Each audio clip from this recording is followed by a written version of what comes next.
Hello, everyone. Thank you very much for watching. Today is Thursday, April 27th, and video one day back, busy days. So I'm doing two today. Today's video topic is real estate is not just about houses.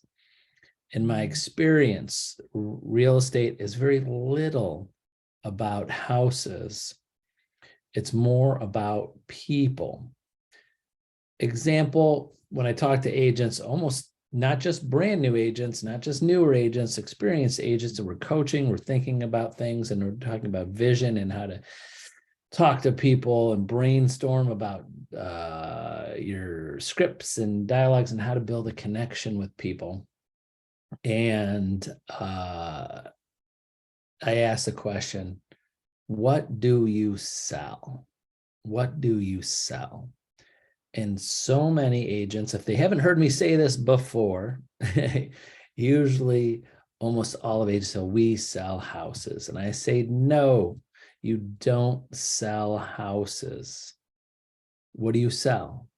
What are you trying to convince people to do when you talk to them? You're selling yourself. You're trying to convince people that you are the right person for them to buy or sell a house through you and what makes you better. Example, compared to selling cars. When somebody walks into a Ford dealership, that salesman's job is to sell a car. Their job is to tell them what makes that car better. That Ford is better than any other car that they're looking at. Unless someone walks into a Ford dealership and goes, I 100% want a Ford, and then that's a slam dunk for that person. Like, all right, I don't even have to convince you. Which one do you want to buy? Done. But if someone walks in to that Ford dealership and they say, listen, I'm comparing that Ford F-150 to a Chevy Silverado. Yeah, I'm throwing out my pickup truck knowledge. That's about as far as I go with that. But which one's better? You know, towing capacity, price, you're comparing. So what is that car salesman do? I have to sell this truck and why the Ford truck is better than the Chevy truck. Sure, I'm reaching out to some people going, the Ford is better, the Chevy's better. It's big debates with people when they talk about their trucks. But when you have somebody, when you're trying to sell them on something, you don't even know what houses is out there. You're not trying to convince them to buy a house. When they're ready to buy a house, your job is to convince them what makes you better than the competition, other agents. Example, same like the truck comparison. That salesman's job is to tell why the Ford truck is better than the Chevy truck. Your job as an agent is to figure out how to explain to that why you're selling yourself, why they should use you to buy the house, whatever house is out there to you. Yes, as agents, why it's not all about houses, we give them our opinion on, like, if someone says these two houses are right, are right next to each other, same price, what do you think? And we throw our opinions in and what we think is better and use our expertise and maybe assist in getting them an inspection and trying to figure out which one we work for them better and suggest them. But are we sitting there trying to convince somebody, because if they don't buy this house, that's the only way I'm going to make a commission is if they buy this house. So I got to really sell this house. Like, I got to really beat up that house down the street because why this house is better.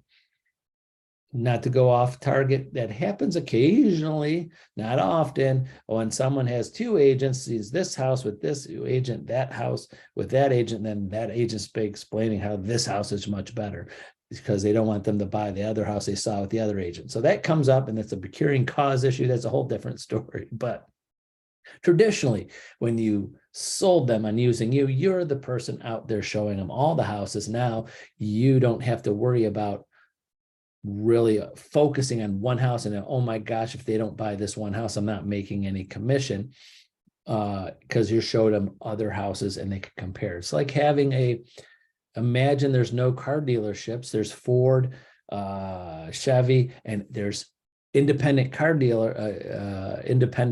salesman that could go to any dealership, and then they got to convince them to use you, and then they go out and shop it for you. There are services like that. Definitely are. I actually happen to use one when every couple of years when I need a car. I have a service for that if everybody wants it. So I don't have to go do the shopping around. I don't have to go to different dealerships and all of that and talk to the salesperson. I have someone that does that for me. It doesn't cost anything.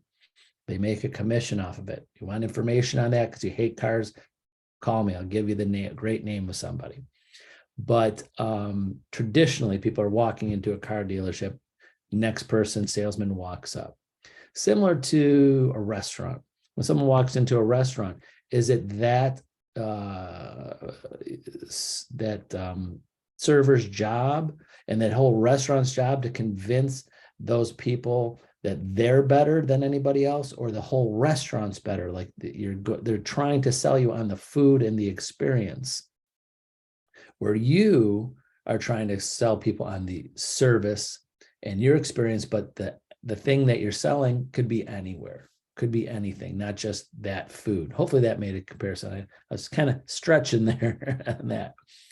But if you focus on people, and the one thing why this topic came up for me this week, I saw a video of an episode of Ted Lasso. Did you see that? Have you seen that? If you haven't seen Ted Lasso, it's on Apple TV, I believe it is. Tremendous show, great show. But there's a line in there. It said, "Be curious, not judgmental." So I'm more about the curious of that. If you be curious about people, if you're really getting into people and getting to know them, getting connected with them over a period of time, between the time you meet them and the time they're ready to buy and sell, you're curious about them, their lives, what their needs and wants are, and they're going to feel comfortable doing business with you because you have all of that background about them. When you get to that point, when they get, oh yeah, I've been talking with Tony on and off for over 5 years now. He's been following up with us every year, every couple of months, seeing if we need any information about what's happening in the real estate market, what interest rates are doing, what's happening in different areas. He remembered and felt comfortable enough having some deep conversations with us, knowing that 5 years ago, we told that 5 years from now, our last child will be out of the house and graduated from college, and we might want to move somewhere else and downsize or somewhere else. And he was curious and he got to know us. Won't you feel that there's a very good possibility, if you're still following up with them 5 years from now, they're going to do business because they don't want to start a new relationship with another agent that doesn't even know anything about them, their needs and wants, and the things that they've been talking to about for 5 years. So it takes time. It takes time to build that, and being in the right place at the right time, making sure your name is in front of them. So when they do make that decision, that you're top of mind. But if you don't build the relationship with them or don't build the connection with them, again, I'm not talking about you have to spend 3 hours every time you talk to them about everything in life about them, just enough to show that you care, that you've been calling on them and talking to them and being curious about them and making zero commission. They haven't even done anything with you that you could earn a commission on, that they say you've put in the time and you were curious and you felt heartfelt about what our needs and wants are. I'll do business with you. That's what successful agents do. And in the meantime, some of those people that you build connection with, any successful agent that's been in the business for a while will tell you this, is that they've been talking with people and building connection, being curious with people, and they haven't even bought or sold a house with them, but they referred them to other people. Imagine this. That's like a solid, you got them. I mean, you could lose them though, but if someone is that you haven't they haven't bought or sold a house through you, but they are now over a 5-year period referring you to other people that they know. That secures the relationship. So look for that referrals. No one, consciously or unconsciously, gives your name and refers you to 2 or 3 people, 4 or 5 people or more over a 5-year period, say, to other people. And then when they get to the point of buying or selling, they don't call you. How weird would that look when they're talking to those people? Oh yeah, I referred you, Tony, to buy or sell a house all these years. And then, oh, who did you use? Oh, we didn't use Tony. Of course, they're probably more apt to use you. So there's little things that could happen throughout, between building a connection, building that trust, being curious, asking for referrals, helping other people. So those people, when any agent listening to this and you have your database and you're prospecting, those people should move up to your A list. Anybody that's referring you. It's sometimes agents, when I coach them, they're saying, oh, my A list are people that I sold houses to. I say those are on your A- list. A+ list are the people that even haven't bought or sold a house with you and are referred you to other people. The people that are referring you to other people, if they bought a house with you, they haven't bought a house from you, a friend, a relative, anybody, those are your A+ people. Those are the people that you should be following up on. But that's what happens sometimes. Agents have a sale, and then now those they sold, they bought, they're not going to buy or sell something for 10 years. So I'm not, I drop them down on my priority list of following up with them. No, that's not the time to do that.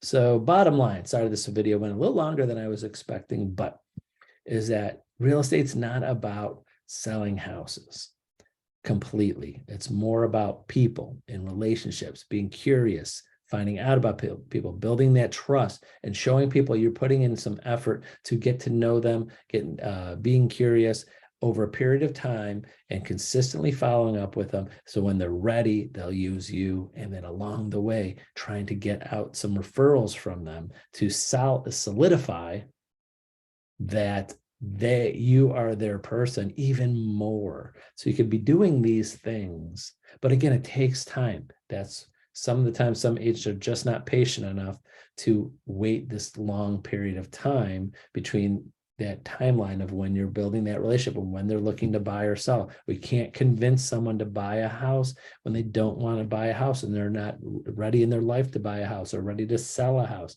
It just doesn't happen that way. So that's it for today. Hopefully that gives you some insight about why you don't sell houses and why you sell yourself and why real estate's not all about just houses. So that's it. Have a wonderful Thursday and we'll see you tomorrow. Bye-bye.